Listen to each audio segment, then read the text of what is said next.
Hey everyone, my name is Dave Batty, and we are excited to bring this mini-series to you, which is called Listen to the Rumors or Profit from the Truth, helping real estate agents make good decisions for themselves and their careers. So to all of my non-real estate friends out there, I apologize in advance if you find this boring, but you never know, you may end up learning something along the way. So we're really excited to bring this to you. You know, there's been a lot of different things that have transpired over the last couple of weeks, and we really want to make sure that our friends in real estate are making good, informed decisions that will help them and their families. And we really care about all of them. So why don't we go ahead and get started. So today I'd like to welcome my friend and my guest, Cindy Dickerman. Cindy, thanks for joining us. Hello, Dave. Thank you very much. Yeah. It's kind of cool to be here. It is. We're excited to do this. So Cindy, tell me a little bit, how long have you been in real estate for now? 33 years. Good for you. Going on, yeah. Good for you. I got my license in 1990. Okay. Yes. So I've been in 14, so I don't know how you survived 33.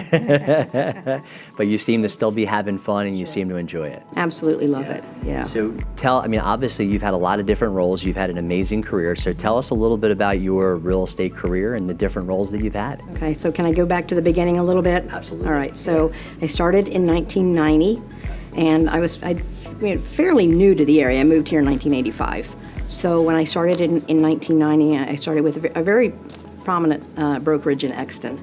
And I had a 2-year-old and I was pregnant. So I didn't have a very fast start. So literally the first 3 years I was just marginally successful, and I was about to give up because I'd come from a successful background in finance and in operations. 3 years in, I went to a Howard Brinton conference. I said, this is going to be, this is either going to make me or break me. And I found wonderful success. I found coaching, I found models, I found systems, I found great ideas for marketing, how to set myself apart from other people.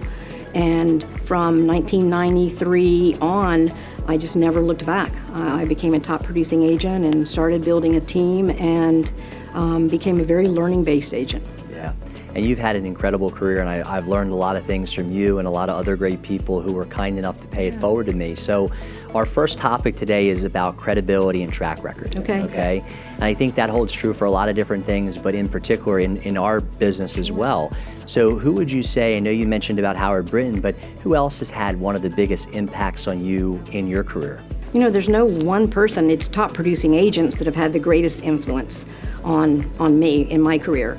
So when I started going to Howard Brinton events, I also went to National Association of Realtors events. I went to National RE/MAX events. I became a training junkie. So finding top producing agents that would share their best practices and ideas, and these were people who were doing tremendous amounts of business. And then by 1996, I got a business coach, Dr. Fred Gross.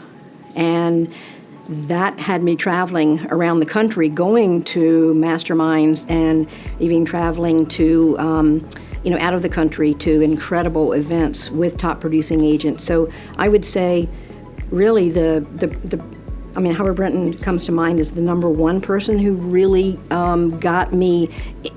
He helped introduce me to other top producing agents from all companies all across the country, and I followed what they did. And it's nice too because you find that people are willing to share.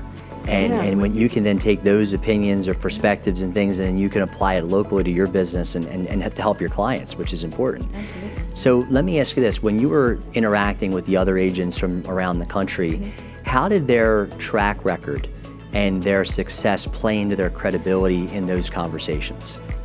Well, every one of them were highly focused on running a business and building teams and having systems and tremendous customer service. So they were not single agents. They were not traditional agents who were just entrepreneurial. They really built business models. So the influence that they had on me was, how do you build a business? How do you truly leverage yourself? Because you can't do it all. And by the time, if you're selling 40, 50, 60, 70 houses a year, you can't do everything that's required to service a client at a high level. So you have to build a business with leverage and specialized people working on your team. So that's what I learned from them. Yeah. And it is interesting too, because as our lives become more complicated and things, it happens naturally over time. And then we also realize too that we want to make sure that we're not just living a life that's associated with work, that we actually have a life worth living, right? So one of the common things that we hear a lot of from agents that we work with and that we interact with is the word growth. You know, Cindy, I want to grow. I want to get better. I want to do more. So, and really, as the brokerage partner is really involved in the growth and development of that agent, right? So, what would you say are some of the key things that agents should be considering when they're looking to grow their business and they're looking for their broker partner to be a part of that process? Well, I don't know if it's necessarily like not the broker of record, but they're the company. It's, you know, who you are in business with matters. Yeah. Absolutely. So you must surround yourself with people who are like-minded, have similar values, and truly want to, you know, build businesses so that you can go away and have your life and go on vacation and do things with your family. And I mean, I just and then I was a single mom. By the time my kids were 4 and 6, I was a single mom throughout my career. So I had to have tremendous amount of leverage in my business. And I was able to travel a lot because I had a buyer specialist, I had a marketing specialist, and listing specialist, and I had, you know, people working with me that also I was able to provide a great living for them. So I was able to help many other people build a great life for themselves through real estate. So true. Well, listen, to all of our real estate agent friends out there, you know, here's one of the biggest questions you have to ask yourself is, am I 100 to 110% comfortable and confident in blank, right? So if whatever that may be, right, whether it be in life or in business, and if the answer is yes, go for it. If for whatever reason there's something in your gut telling you that you're missing something, I would encourage you to trust your gut on that and really listen to your heart.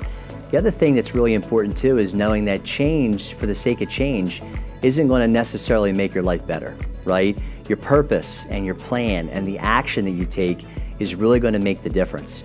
And if at any point in time you have a question and you want to dig into this deeper with us, please don't hesitate to reach out to us.